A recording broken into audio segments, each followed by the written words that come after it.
help but wonder where I'm bound, where I'm bound.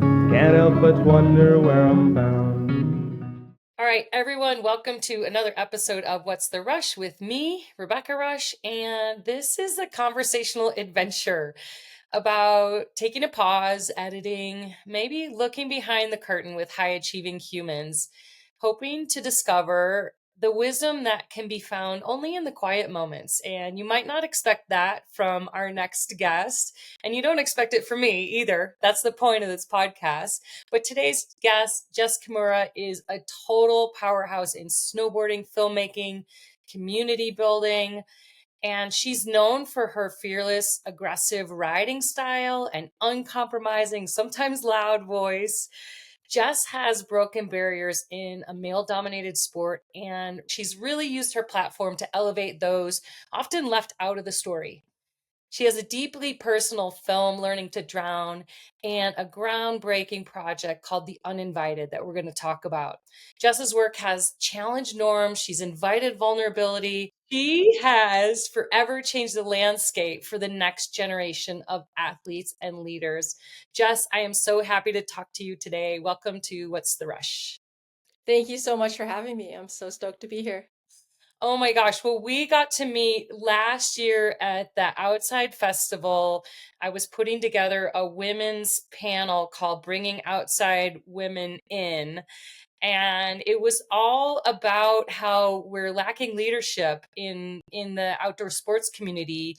We're lacking female leadership. And I got to meet you for the first time there, and I was really blown away by your story. And kind of since then, I've sort of been obsessively consuming a lot of your work, including your amazing film. So it's great to talk to you in person. And like, I don't even know where to start. Actually, where I want to start is we have so many similarities, as I've been learning with my research on you. And I'll start with our nicknames, actually, because I found that you have a nickname, Danger Pony. Is that right? Yeah, Yeah. And my nickname is the Queen of Pain. And so no way. I kind of want to, that was given to me. So I want to dive into a little bit of nicknames that other people give us that maybe are a representation that maybe don't tell the whole picture. But I'm curious, where did Danger Pony come from? That came from the first year that I got on like a real big project that was kind of like my breakout opportunity. I just traveled with that crew the whole year and I was just kind of sketchy, I think, really loose. And at that point, I was really in my like, I don't give a fuck era. And I really didn't think I was going to make it in snowboarding, and that was like my big dream. And so I was like, I'm just going to go out with a bang, you know? Yeah. So I was just really trying a lot of really crazy stuff that I wasn't sure was possible or not. And sometimes it didn't work, and then sometimes it worked out. So I think they were just like, you're just like, settle down. Well, because I was like the young one on the crew. They were just like, like, you're such an animal. Like, settle down, you danger pony, you know? And So, of course, you're the only female on this project. Is that right? yeah. Yeah. I mean, so how do you feel? Does that resonate with you, Danger Pony? Is that? Yeah, it did for sure. I thought after like many years of maybe also being the princess of pain, I was like, I feel like I need to take this out of my name because it's I once you live through all of the consequences of all those injuries and all of that, I was kind of like, I don't want to be always in danger, you know? Yeah. Um, I don't want that to be my like persona and personality anymore because it's like it's funny on the surface, but it sucks to really live through. It's like traumatizing to Yeah. Yeah. always be, yeah, feeling like you could die at any moment with the stuff that you're trying in your sport, you Yeah, know? I mean, I think about too my nicknames from a long time ago too, and it has stuck. And people always ask, like, "Well, why do you want to hurt yourself?" You know, our sports are very different. Mine is ultra endurance, and so it's like this long, slow torture. Where yours is this highly aggressive, super fast style, doing tricks, hitting the ground over and over again, and like I was kind of blown away by some of the footage of how many how much pain you must have gone through in the falls and in the stuff that you don't see in the produced film, that's like you doing the trick right, but under the surface there's 1,000 tries where you were smashing your head, smashing your body. And I'm really curious about, like, what did, when you found snowboarding and you found that as a super young girl, what did that fulfill for you? What was the outlet that was providing? You know, what was it internally that snowboarding allowed you to express when you were young and getting into it? So I was really into gymnastics when I was a kid. Hmm. I was obsessed with it. To me, it was being in a place where you're allowed to try really crazy stuff. But I think like the best skills I learned from gymnastics, and I always go back to like the back handspring on a beam, and for people who on the balance beam, for people who don't know what that is, it's like a backflip, but you put your hands down when you're upside down and land back on your feet. And it's kind of a crazy concept to tell an 8-year-old like do this on this Yeah. thing that's 4 inches wide, but the way that they broke it down, and like first you just learn the trick on the floor, then you draw a line on the floor, then you try it on the line on the floor, and you move up incrementally like that. I just thought it was so cool that we could try these things that looked impossible and crazy, but we just had to go through this process. So bottom line, I was obsessed with gymnastics. The part that I hated was like the structure and the Mhm. rigidity of it and the rules and the way that like I would get in trouble if I ever went outside the box. And when I found snowboarding, it was like everything I loved about gymnastics, like trying, like wrapping your mind around really hard, impossible seeming tricks, I guess, and without any of the rules and structure. And so I was like, this is everything I love about gymnastics, minus everything I hate about gymnastics. So Yeah. I I was given the choice, or like at some point they were like, you have to choose either snowboarding or gymnastics, and I chose snowboarding. So What is it about structure that you bristle against? And it seems like even still, you've created, your own pathway, and you created structures that weren't there before for yourself and for other athletes coming up. So what is it about structure that you're like, I'm gonna rebel against this? I don't know what it is exactly. I've never really like thought about it too much, but I think I was like annoyed and confused and pissed off a lot when I was growing up for like these like weird rules that I was given, like or mentalities that people would have, like, oh, girls can't do this, or you can't try that, or yeah, girls suck at sports and shouldn't be getting dirty and should be um yeah, just like even just the all the messaging from all the like toys that we had or the clothes that we had to pick from, like even just as little girls, like the graphics on the t-shirts, and it was just always like you're supposed to be like this, you're supposed to be like this, and I was like, but I'm not, you know? Yeah, I totally resonate with that because I was, yeah, I was a kid who was like playing in the dirt. I grew up with a single mom and, a sister. So it was girls in the house. So it wasn't like boys do this, girls do that. We just all like, I had to shovel the snow. We had to do the yard work. Like we just did the stuff because we were the ones there to do it. And I remember going to school and like, it actually was like daycare. I was really, really young. And, all the boys were climbing trees. It was hot and they took their shirts off. And I think it was 5, And so I was climbing the tree and took my shirt off because it was hot too. And I got sent That's home for awesome. that. And I remember I was crying because I didn't know what I'd done wrong. And my mom picked me up and she's like, it's okay. And the school teacher was just like, well, little girls don't do that. I'm like, do what? Climb trees? And I guess it was taking the shirt off thing. But I mean, at 5, basically, I remember this story of being told, you don't do that. And athletics for me became very much an outlet of like, yeah, we don't do it. Let me show you. Like it was an accepted outlet to be able to kind of prove myself. Does that does that resonate with you? Yeah, absolutely. Yeah. Like I always wanted to be picked for, like when I was way younger and when they were picking teams for sport or like soccer games at lunchtime and stuff, I was always like, I got to be good enough that I get picked before the guys, you know, like um I just always, yeah, wanted to be able to like hang out on the level that wasn't like the special for people who suck level, you know, or like category, like the B team essentially. Does your motivation, I mean, it sounds a little bit too, it reminds me of your early days of snowboarding where you had to push, you're one of the only women doing these kind of tricks. You're doing stuff that no other woman is doing, no other girl is doing.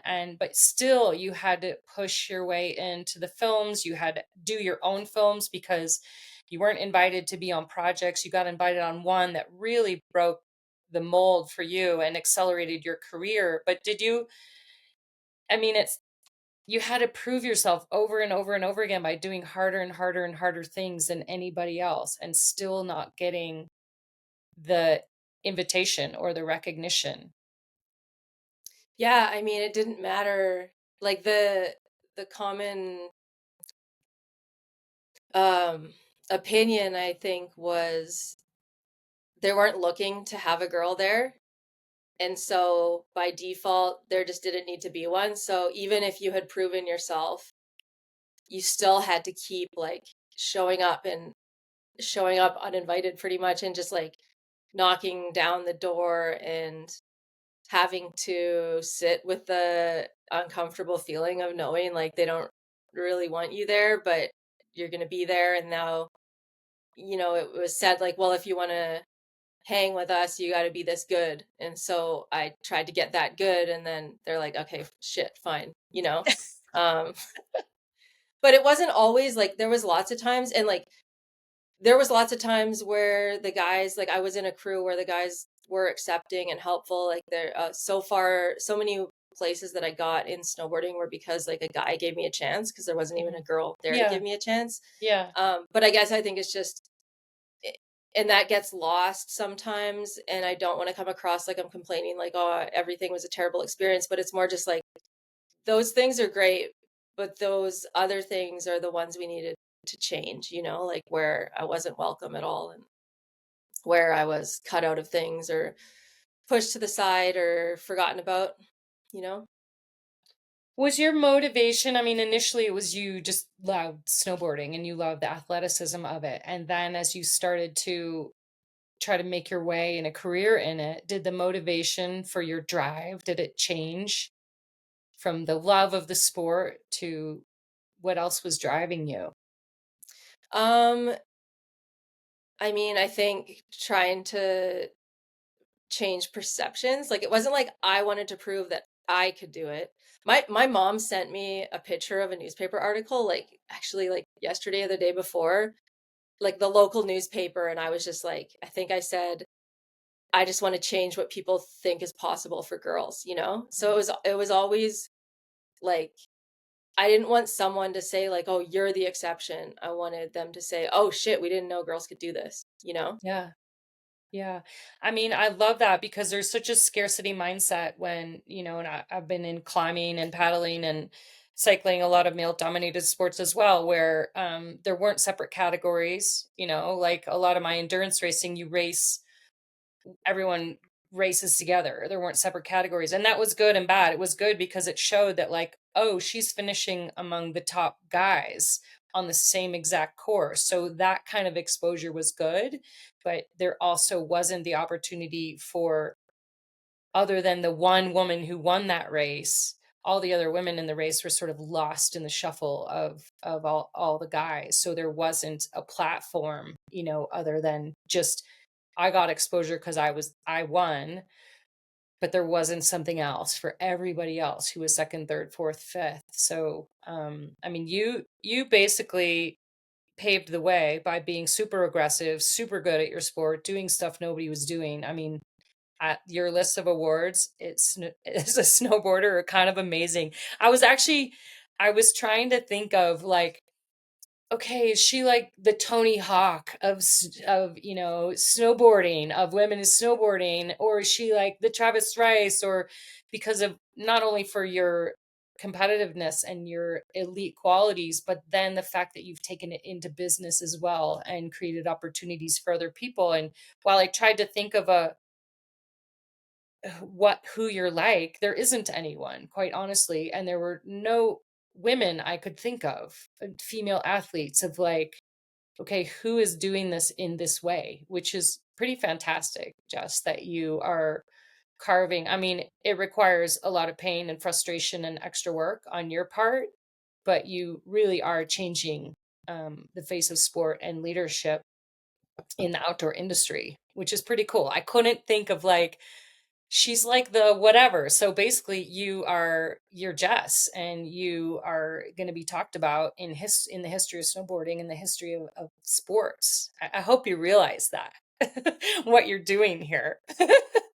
Thanks. I mean, I can't help what I'm doing. I just feel so compelled to do it. But yeah, I think like a lot of people aren't in a position to, like, I get paid to snowboard. Right. So I can put all of my energy towards helping other girls get opportunities in snowboarding where like other people may not be able to do that. And I just was like, that's so cool. That's so cool if I wished someone would have done that. And to be in a position where you can do the thing that you wished someone would have done for you. Like, I'm not just saying that to try to look like a great person, but Yeah. that's just so rad and empowering, especially feeling for so many years like you were powerless, you know? Well, when you talk about your motivation, you haven't once really said that it's because you wanted to, you know, I mean, sure that was a driver, but make a living or earn these awards or do whatever. You wanted to prove what women are capable of,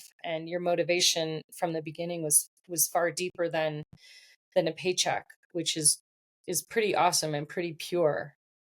You Yeah, don't, I didn't really know what um, that people made full livings off snowboarding. Like, it was just really abstract. It's like people thinking about actors in Hollywood, and you're like, they make a living. Like, what do they, how do they even, yeah, you just are like, oh, it's them, and then there's me. Um, but it, I have been really lucky to be able to make a living in snowboarding for this long too, you know, yeah. like I've had a really long career that's still going somehow, knock on Yeah, I wood. mean, longevity is something really to be proud of, especially with the kind of injuries that I think you've had over the course of your career. I have you moved a little bit from the urban and the tricks into more backcountry riding? Has your riding evolved?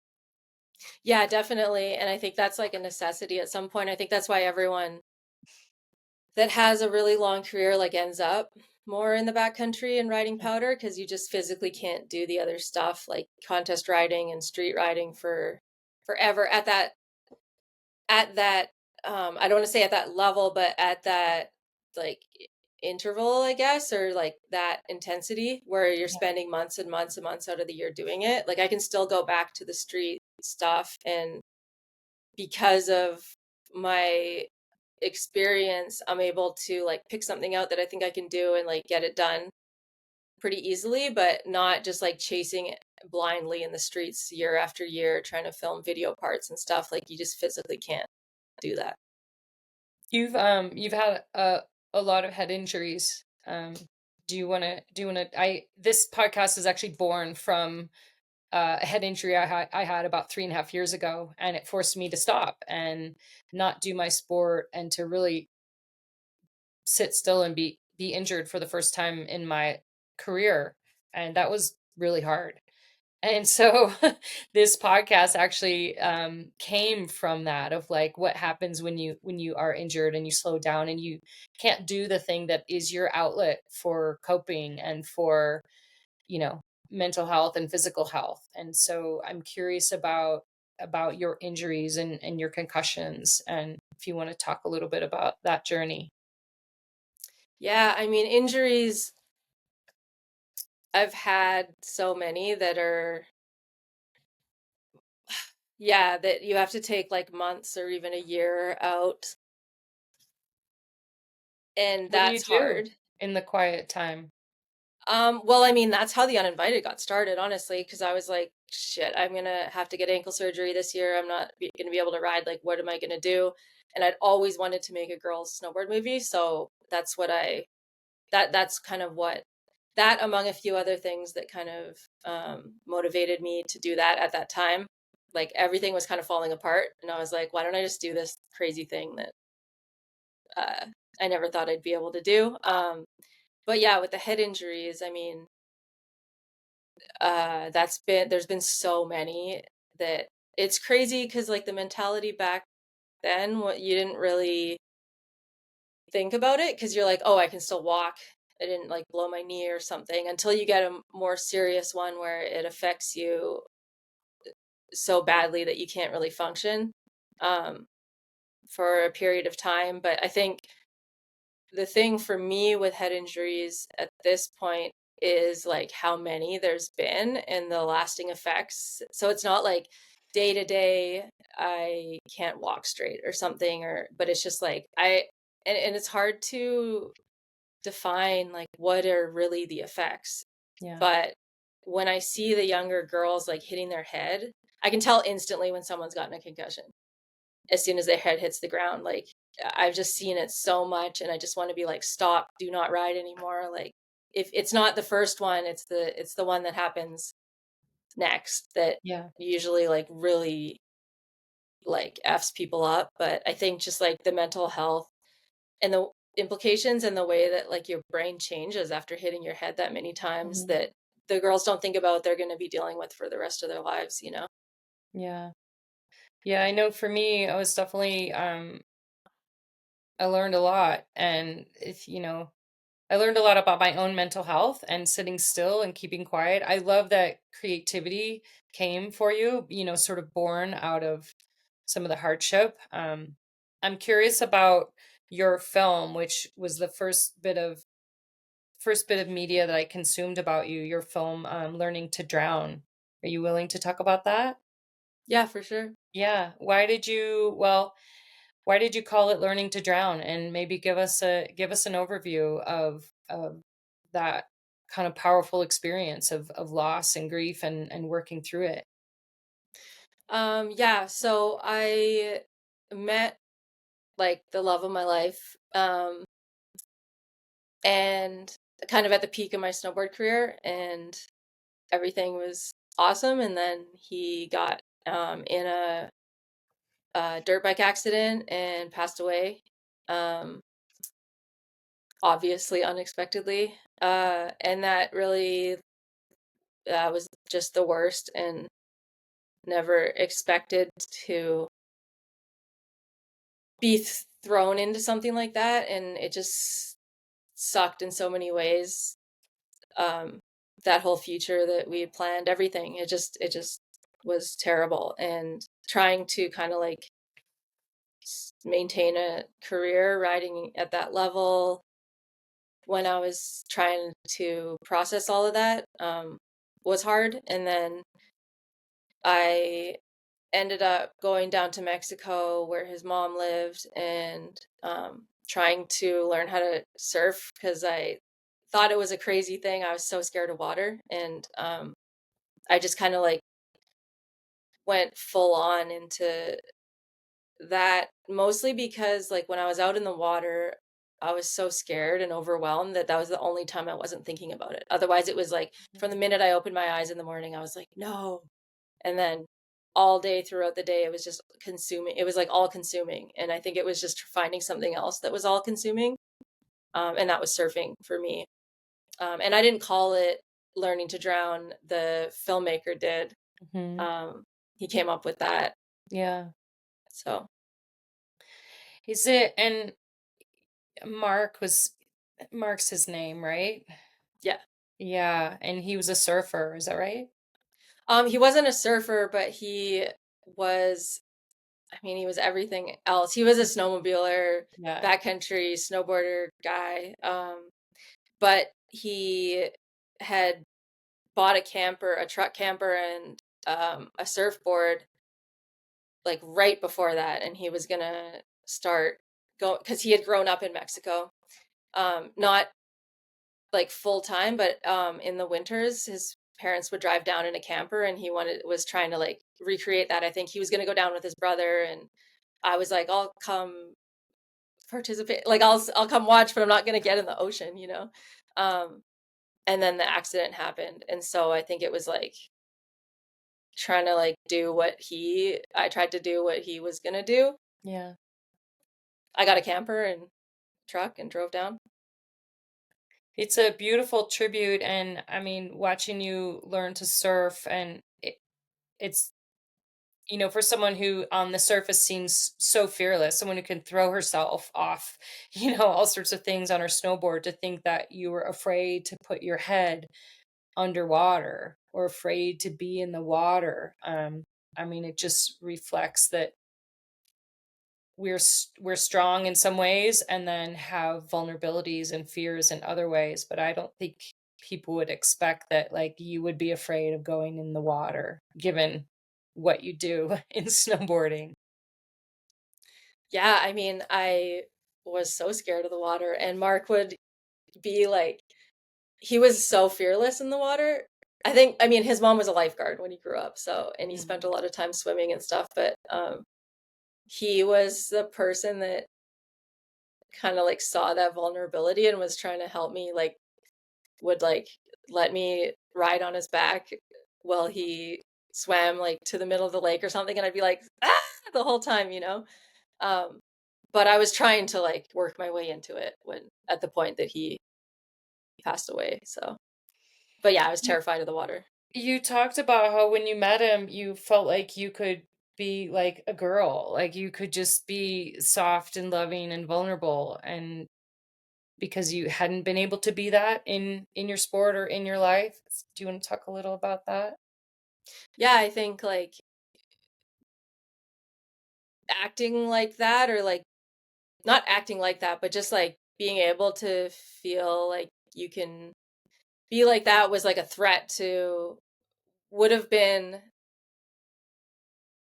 a reason for people to discredit me, I think, Yeah. in, and like whether or not that was just in my head. But I did hear, yeah, people were talking. If I was in any way a girl who was like I tried to be unattractive, and I tried to be like almost, I never wanted to get into a situation where I had a team manager or a teammate or something like try to hook up with me, and then I reject that and they say like, oh, that she's just a slut, or you know, like I just heard people talk about girls all the time in the gnarliest way. Like Yeah. someone who would get somewhere like, oh, yeah, she might be good, but she's sucked so and so's dick to get there, you know, like. And so I was so scared to be seen as someone who could be either like even in a relationship or having like relations with people. And so like um it was cool when I met Mark, and I don't know, it's just a totally different dynamic than anything I've ever had. Yeah, I mean, it's amazing to meet someone who opens that up for you and to realize that, I've talked to a lot of other female athletes, Kimi Fasani, Melissa Arnott, myself, have all had to put up this really strong armor to not show vulnerability or weakness in our careers or sport, because if there's only room for one person and you show the littlest chink in your armor, you might you might lose the opportunity. Yeah, totally. Yeah. It's I mean, yeah, what a gift to meet him and to be able to be yourself and show a different side of yourself, and the film was really really beautiful in that. I'm curious about how did water change for you from this surfing experience and connecting with Mark's mom and his family, but like you were in the water a lot and it changed from a fearful thing to maybe something else. Yeah, I mean, I'm still scared of the water. The thing that people who don't surf, and I hadn't realized before too, didn't realize about surfing, is that like you have this giant thing that floats tied to your leg. And so that's your leash. When your leash breaks, that's when I panic really badly. But always you're tied to this like thing that floats, and you can find, even when you're getting tossed around underwater, like you can find your ankle and make your way back up, like follow the leash back up to your board. Yeah. And so I think I like just found a way to exist in that environment um, that still felt like I had like a life raft, I guess. Because Yeah. I would never now, even if someone's like, let's go swimming, and I'm like, in the ocean? Are you crazy? Or like, let's go swimming in the lake, like where we can't touch and there's nothing to grab onto there. Like, I would never just swim out into the middle of anything. Um, but with surfing, it feels like it's okay also because I have this goal to like stand up and ride a wave. That's the best feeling in the world. But I think as far as like I think about triathletes or people that swim, even going to the pool, like I cannot put my head under in the water while I'm swimming. That's what I hate about swimming. I like to still like keep it above the water. And so the only time my head goes underwater is when I get smashed around surfing. And so I'm so focused on like getting my head back up above the water that I don't know. I don't know. It's I mean, yeah. sports are such a great analogy for life. I mean, it makes me think of how, you found a way in surfing to still feel like to be in there, but you have a lifeline. You have basically a support, which is your board that's tied to you. And I'm wondering, like, what is your support network outside of support? What is your lifeline when things are really hard? And you're getting tossed around in life like you would in a wave. Have you been able to develop your support lifeline in sort of the outside the water moments? Yeah, I should work on that more. I think like a lot of what I do is just dive into like a crazy project or crazy amounts of work where I don't Mhm. ever have time to think. And I'm really starting to realize like how bad that is over the past few years because I've been doing like the uninvited stuff. And I think people don't realize how much work it takes behind the scenes. Like it's easy to say, oh yeah, this takes a lot of work behind the scenes, but it's like literally every single day of the year. There isn't a day. There's maybe like 10 to 15 days of the year where I'm not going to be working on it to some Yeah. degree. And often it's like from when the minute I get up to the minute I go to bed. So I think, yeah, I'm working on like developing that and trying to, I always told myself like, oh, I don't have time to go to social events. I don't have time for friends really. Um, because I need to focus on this and that and the other thing that I'm doing. And I'm realizing like how bad that is to be like that. And I'm working on trying to change it. Yeah, I mean, there's a lot of science behind it. We know this, but there's a lot of science behind the fact that humans are communal beings and that we do need each other and we do need help. And whether it's in work or whether it's just like calling up a friend and saying I need help. That was the hardest thing for me with my concussion recovery, was to actually sort of raise my hand and say I can't do this alone. It's the first thing in my life I haven't been able to do alone. um but yeah, it is a I think for hard charging athletes and people that are used to just the solution has we've learned to push harder to achieve things instead of like maybe ask for help. Yeah, so hard for me. Um, but I'm just realizing like I have to figure it out in just the same way that like after Mark died, it was like I have to either like live or die. So if I want to live, I have to try to figure out how to do this. And Yeah. same with surfing and same with every trick I ever learned snowboarding. But I just know like now the next thing for me is to try to figure out how to like take better care of myself and accept that that is okay to do. Because in my mind, it's like, no, selfish, like leave yourself last, you know? I don't know why I always have that mentality.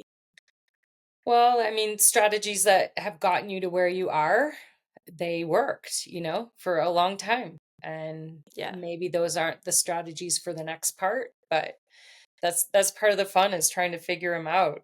Um, I was really moved by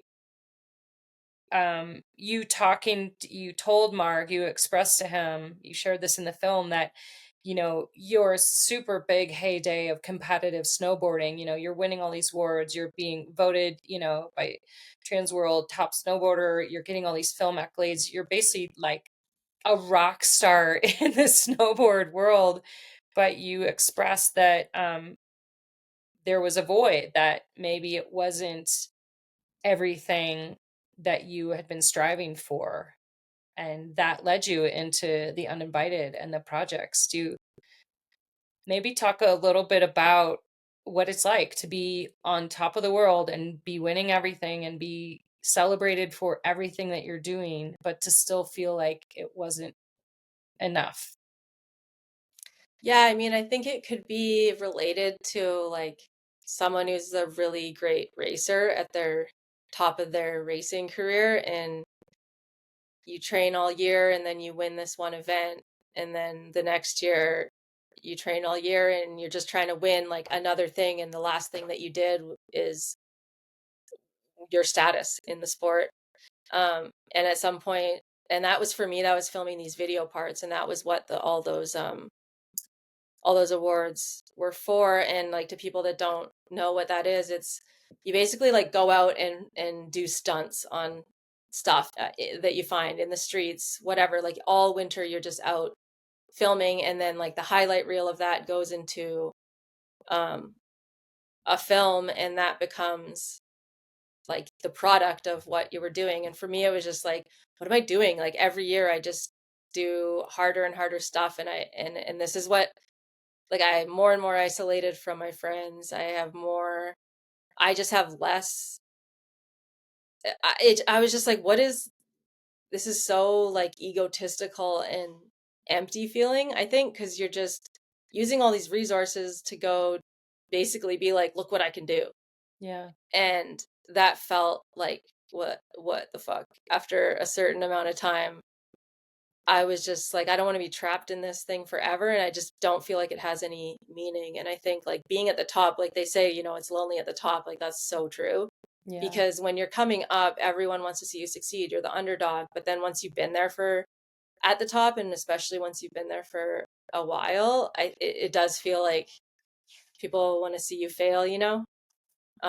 It's like celebrities, like people love watching them fail, or like it's just this weird obsession um that people have. And yeah, I just didn't feel, I felt like something was wrong with what I was doing. I felt really guilty for it too, because there were so many girls that deserved opportunities that weren't getting any resources, and I was getting the resources. So that's kind of, yeah. And then when Mark died, it was like, holy shit, this is life and death. And this is like, when you leave, what's left behind. And like, what if I were to die tomorrow, what's left behind? Like a bunch of stupid video parts. Yeah. That's meaningless. So like, what else could I do to make sure that when I leave, like I've had a positive impact on the world besides something that just benefited me? Mhm. So, and what is that? Do you feel like you're, achieving that, whatever emptiness you were missing from the top? What were you missing, and are you finding it now? Yeah, I definitely found it. For some reason, I'm like not much happier, but I think that's whole other that ties back into like the concussion mental health stuff and like long-term mental health stuff. But I mean, yeah, all I wanted to see was the girls getting an opportunity and getting resources, and I really like took that literally, to go out and like raise money to be able to put money in their pockets and give them a stage that everyone would be kind of looking at. And that's what, like, the Uninvited started out as like a film trilogy where I was just trying to give those girls the same opportunities that I had to film those video segments. And it worked. A lot of girls were able to launch careers off that. And then at some point I was like, what's next? What do they need now? They need money. They need a place to be, a place that they can perform at their highest level in like the best situation possible.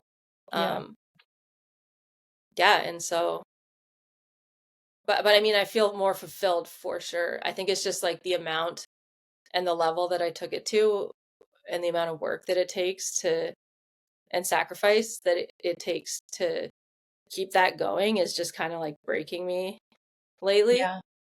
because we're only Well, in year 3 of the event. So yeah, I want to talk a little bit about it. I mean, it's the third year of the Uninvited, which is it's the only women's snowboard event. Is that right? Is it the only one in the world that I exists? think there are smaller like initiatives and stuff that are Mhm. like filming sessions, or I'll say it's the only one in the world that has a $60,000 prize purse.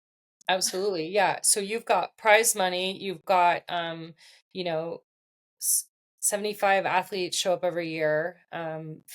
And you've got basically VIP treatment, and they're treated like professional athletes. They're treated as they should be treated, which is such an anomaly.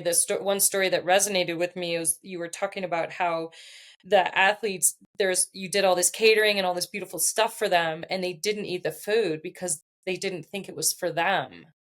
And that was just so At an event that is for them, right. and they still Invited thought it to an wasn't for event them. called The Yeah. Uninvited. They're invited, and there's this It's the beautiful uninvited welcome party. right. And they didn't eat the food because they're so ingrained to think like, oh, I don't deserve this, or this isn't for me. I'm like this sideshow. And it just really kind of, I could understand, but I'm also like, what you created was for them. And it so hard to break like you said, the years of language and being told that like, oh, maybe the girls can compete, but it's on the side, or it's not the same. And here they're the main show. They are the main attraction, but they didn't quite accept it, or didn't quite, you know, like it's, I don't know. It's years and years in the making, and then to be able to break that pattern, that pattern disruption for these athletes is pretty incredible, Jess. It's really, really Thanks. amazing. What are you seeing coming out of 3 years of the Uninvited and providing these opportunities and literally putting your own money on the line, working yourself to the bone, harder than you probably worked in your competitive career to provide opportunities for other girls and women in snowboarding? What are you seeing as your podiums and your prizes that are coming out of this work? I think just seeing the girls having viable careers coming out of it, and like someone coming out of the woodwork and winning through or like entering the contest through our wild card contest, which is literally like you send in a video of yourself and we see like look for talent and like pick a few people. But this girl was 14 years old, Jess Perlmutter. She got in through our wild card last year. Never heard of her. No one ever heard of her. And she ended up on the podium, took home like $9,000 in prize money. The following winter, which was last winter, she was invited to all the big events and was killing it. Was like, one of the hottest up and comers. And then she came back this year and she won the whole thing, like won the Uninvited. And to see that progression from someone who um, nobody even knew about a year before to someone being like one of the high, like she's going to be the most highest sought after up and comer, for the brands to sponsor and to see like brands kind of wrestling over her. And it's like, oh my God, yes, this is what we wanted, and to see like the, to see it be mentioned, like when the girls are on podcasts, when they're doing interviews, when it's whatever, and it's like, she got second at the 2023 Uninvited Invitational. That's the winner of the first one. Like, how did that, like seeing it be like that I created something, or we created something that can be listed as an achievement, just like those Trans World Awards were for me. Then that's they're able to build a legacy, because that's like a tangible achievement, and for it to be like seen at that level, which it fucking better be, because we have killed ourselves over this. But I think that's it, just seeing like the girls actually get contracts out of it and be put onto the real paid teams for the brands that they ride for. How does that feel? Like knowing you're launching careers? It feels good. It feels like I'm like healing the younger me who was like, this is not possible for me because I'm living in a world that it just doesn't work like that. And I have to accept all this, like, all these downgrades to my experience and my career and my life and my opportunities because that's just how it is. But to be able to change how it is, it's pretty cool. I mean, change and growth comes from really hard things, you know, as you know, from losing Mark and from the way you've had to push into your career. That's sadly, that's the only way change comes is for people to push who are resilient enough to push through the really, really hard things. Yeah, for I've sure. seen I've seen you called the cockroach, or you've called yourself the cockroach before too, of just like, I'm not going away, I'm still gonna be here, you know? Oh Um, yeah.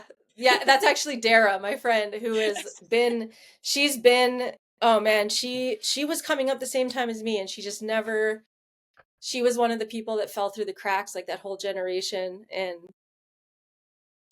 I think that's what I was referencing earlier when I was talking about like showing up when you know that you're not wanted. Like yeah, she's like, I'm the cockroach of snowboarding. I'm never like, someone was complaining, a girl that I know was complaining, like she was bummed out. She's like, I never get invited to any of these snowboard things. And I'm talking about like community gatherings and stuff, like people just saying, hey, we're going out to session this thing. And yeah, Dara was like, what?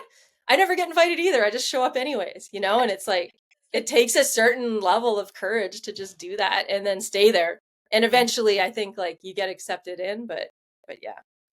yeah. I mean, you have to prove yourself with your skill set and your abilities, but yeah, sometimes you just need to invite yourself.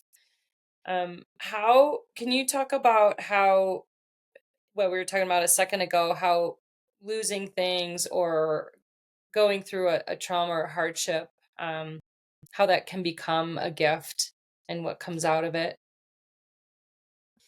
Yeah, I mean, Are you there's able to no think about that with Mark at this point, or to think about the early part of your career that was so brutal and hard physically and emotionally? Can you are you far enough in the rear in hindsight to see the lessons and see the gifts? yeah, like I wish that never happened Of course. with Mark. I think that one's tougher to but all the hardships and everything that I had to go through with snowboarding, like I'm like, yeah, that made all of this. And um with Mark, it's like, yeah, it's been a long while now. It's been 11 years this summer. And but I know that going through that gave me like a whole new perspective on what, like I was very like, I don't want to say materialistic, but materialistic in the sense of achievements before, and like what has meaning. Oh, I need to like do this better and do this better and do this better. But I think it just like reframed my whole take on life. So like it was in that way a gift. Like I think my words in the film have been misconstrued before, being like, if I could go back, I wouldn't change it. I'm saying like, Mm. if I could go back and decide not to have met Mark, and so I never had to go through it because I didn't even know this guy that died, I would not change that. Right, No way. Like right. getting to know him and have that relationship and have that like real, true love, I wouldn't change that. Yeah, But I wish he never died. I wish he was still here. of course. Yeah, yeah.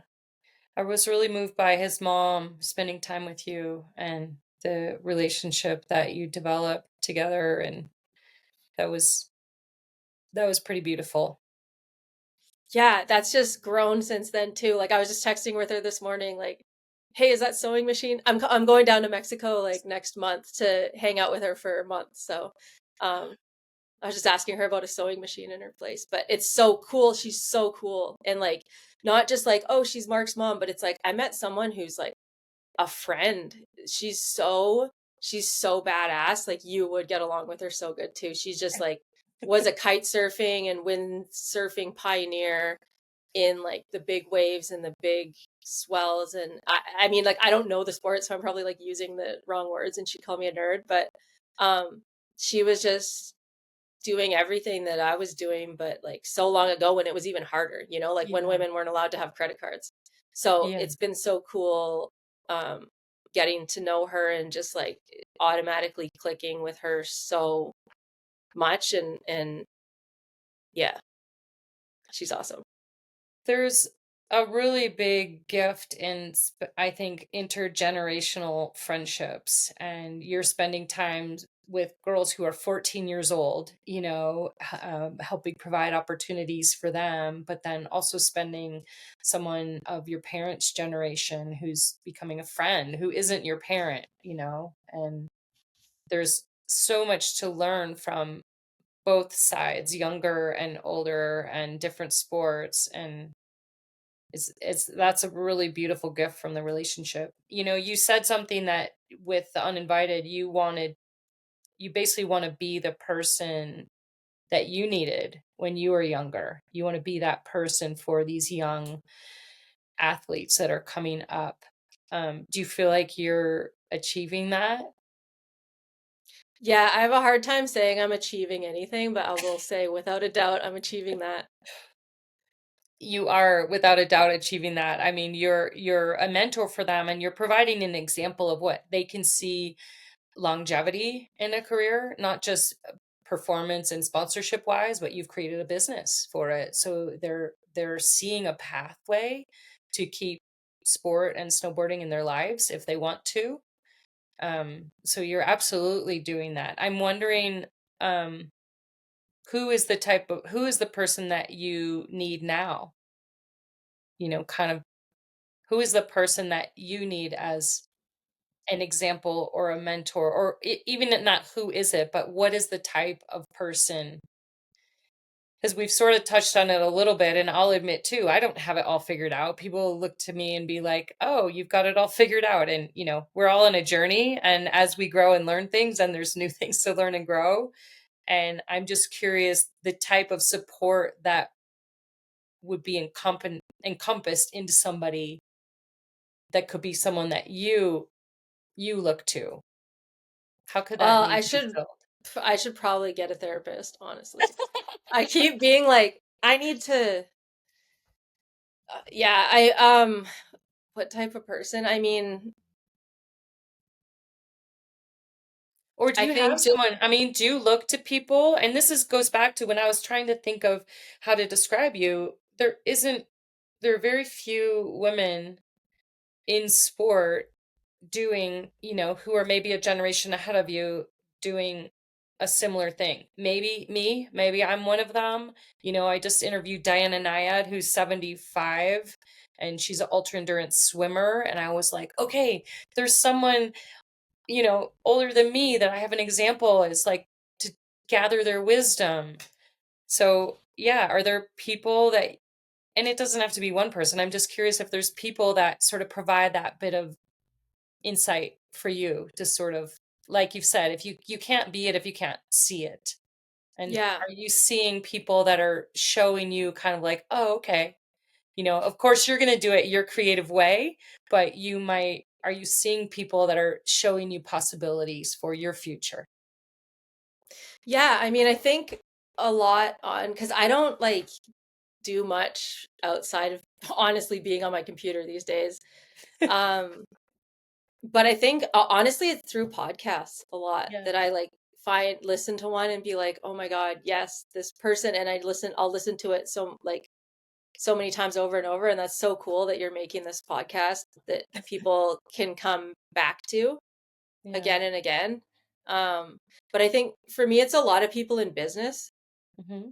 because people in business who have found a way to create something or brand or whatever it is without compromising like their values, because this Yeah. whole thing, the business side of things, like really messes with me. And I think that's why I'm always like, oh, I'll just pay for the event or front my money or pay, like, like I just, ever since I started making money, I've just been trying to like give it away and feeling really bad for it.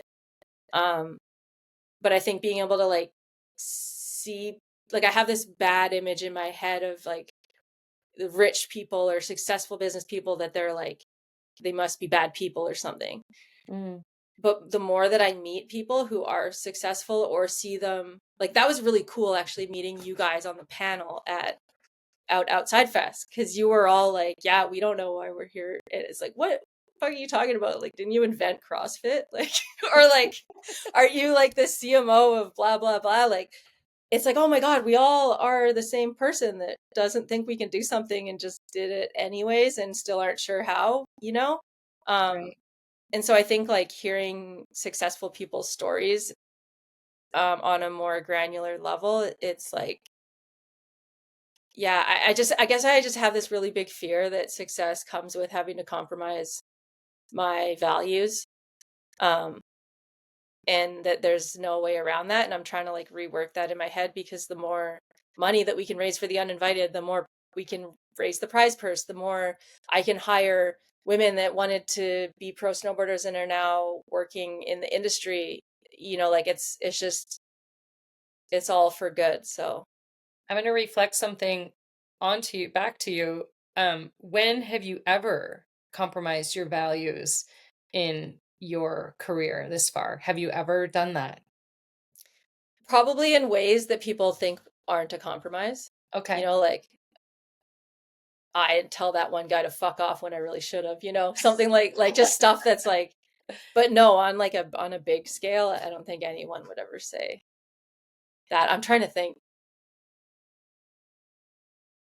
I mean, come at me in the comments, guys, if It's if from you where have I something. sit, you have written your own script and you have done it your way, and you'll continue to do that. And we hear so many times, like that panel, yeah, all of us being like, well, why am I here?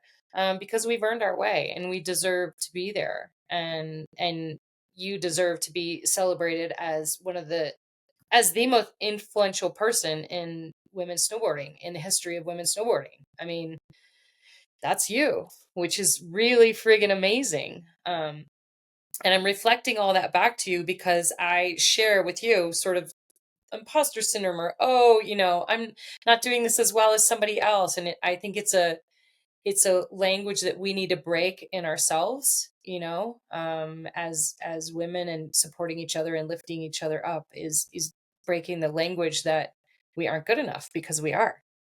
Um, we totally are. Yeah, I was earlier when you said like you're totally fearless with snowboarding or whatever. I was like, do I correct her or do but like that just goes back to something Right. that I am not totally fearless. And every single person that I know that is doing all this crazy stuff Yeah. on in their sport or whatever, like they are scared. Hmm. They are the best in the world. They're scared, but they just do it anyways, or they find a way to be able to like be more comfortable. Try Yeah. and it gets to a point, like I guess kind of like cold plunging for anyone who does it. You start to enjoy it and like crave beating your next fear, or not beating it, but just like doing something that you were scared of.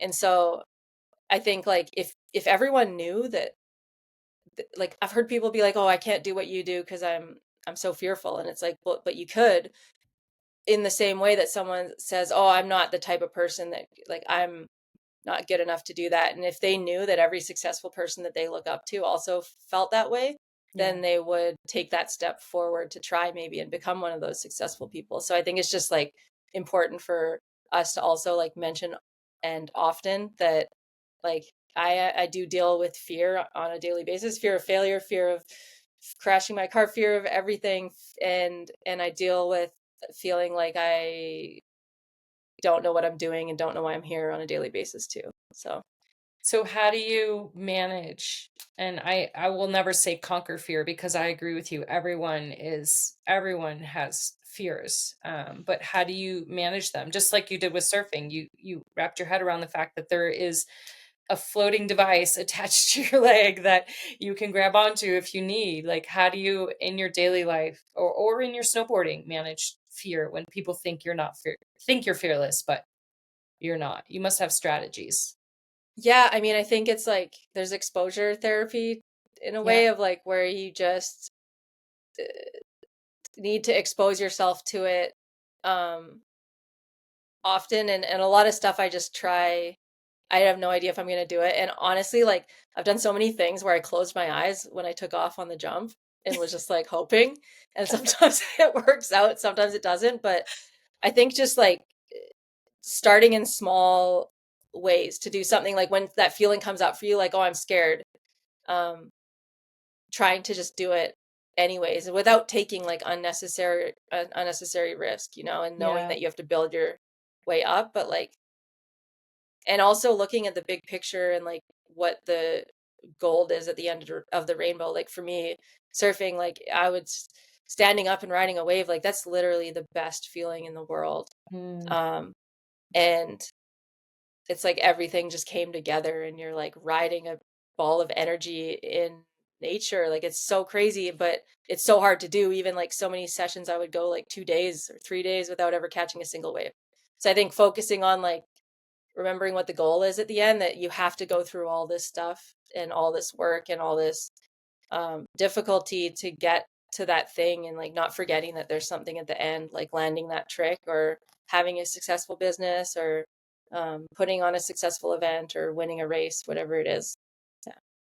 What's the wave that like that feeling of flow and that you're going for with the uninvited with this business right now? Like what is that? $100,000 prize purse. Okay. So when you get that $100,000 prize purse, we imagine you standing on the wave, surfing and just feeling like so high from the work and everything that you've done. Yeah, I would love that. That's yeah, I would love that. It's not far off. 60, it was 60 last year, right? Yeah. 60,000? Yeah. Okay, come on, And it people. started 40 the first year, so Yeah. Okay, that's not even a big, hairy, audacious goal. That's not even that far out there. So I'm excited to see where that goes. I would love to ask you because this is called What's the Rush and it's about, taking a minute. Do you have like a what's the rush moment or transition or a quiet pause where things became a little more clear for you and you were kind of able to set your compass bearing? like in one moment specifically. Or a thing that happened, or it doesn't have to be one moment, or it might have been like a transition of 10 years, or but that came from being quiet and kind of I mean, I looking think inward. like I kind of had like a mental breakdown last year after the event, like not the one that just happened, but the year before, realizing like if I keep pushing myself like that, I'm not gonna like everything's gonna have to stop, and I'm not gonna be able to do anything. So I think like it was the realization of like you can't just keep saying like, well, if I just keep going and work harder and like almost like keep punishing myself, like I'll get there. It's like that's literally not the answer to life. And like isolating myself because I feel like I need to do a certain amount of work before I deserve to hang out with someone or go for a bike ride with my friends, like I think that realization was, yeah, what's the rush? Like what am I chasing after? Because it never ends. There's just another project after another project after another project. And I think like that kind of like type A bulldog chasing after a goal at all costs mentality, you may achieve the thing you are going after, but you're not going to be happy in life, and you're going to die one day and look back and think, shit, I should have like gone for that bike ride with my friends, should have took the time and found a therapist, all those things. Yeah. And are you shifting then? I mean, that was the not last year, but that was the year before. So you must have made some changes in your team and in your workflow. Yeah, I did, and I got more help, and I'm still working on it. Like it's like it's incremental. Like sometimes I'm like, God, why don't you ever figure it out yet? And it's like, well, if you look at this year to last year, it's there's a huge difference. And I Yeah. still am just like, I'm just looking at my desk right now, stacked in papers and shit to do. But uh, I'm getting there. And you can't, like, nothing sustainable happens overnight. So I think like I'm just chipping away at it. Yeah. Well, I mean, you're more valuable to the world healthy, and you truly are, changing the space in sport for so many people. And I know that that's hard work, but I'm also glad to hear that you're taking care of your health as well, because otherwise, yeah, what's the point, Yeah, thank you. I know people are always like, if I'm like, I have to help the girls, and they're like, well, you can help them more if you are coming from a place of like being balanced, and like, Yeah. and I'm always like, okay, fucking Oprah Winfrey, like sure, but I think I'm finally starting to realize that that's not just like um a cliche, say a dumb cliche that would be like on a magnet on your fridge. It's like, No. no, that's real. It's real, and I think we've all experienced that it's real when we're, going through a, physical or mental health crisis, that, we all go through those things. And for me, at least, it's been people that pull me out, going outside and being with friends. Those are really the two things that have been sort of my lifeline on my surfboard, in times that are hard for me, is like get outside and ride my bike and invite some friends to go do it. And these conversations are part of that too. Yeah, that's awesome. Is there one question that no one has ever asked you that you would love to be asked? I probably would have had to think about that for longer, but If you don't have one, that's okay. honestly, what I thought of immediately was um I love chopping wood, and I have dreams of being a lumberjack. So any wood related question, that'd Oh, be it. sweet. Well, come to It's Idaho, like, because oh, our you heat, we have loser. to, our main heat source is wood. So we do a lot of wood Okay, chopping and chainsawing. So you'll be perfect. If you want to come ride bikes with me, we'll do chainsaws and wood chopping together. awesome, love it. It's a date. I would love to ride a bike with you. It'd be fantastic to do that in person. I'd probably have to ride an e-bike, but yeah, sure. All right, Jess, we're going to wrap it for today. I so appreciate your time, and I appreciate what you're doing, and how you share yourself with the world. It's really beautiful. The film, The Uninvited, it's just really quite spectacular, and I've never seen anything like it. So thank you for sharing yourself with us.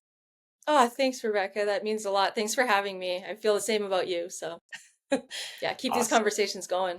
Hey, it's a long and dusty road and a hot and heavy load. Folks I meet ain't always kind. Some are bad, some are good, some have done the best they could. Some have tried to ease my troubling mind. And I can't help but wonder where I'm bound, where I'm bound. Can't help but wonder where I'm bound.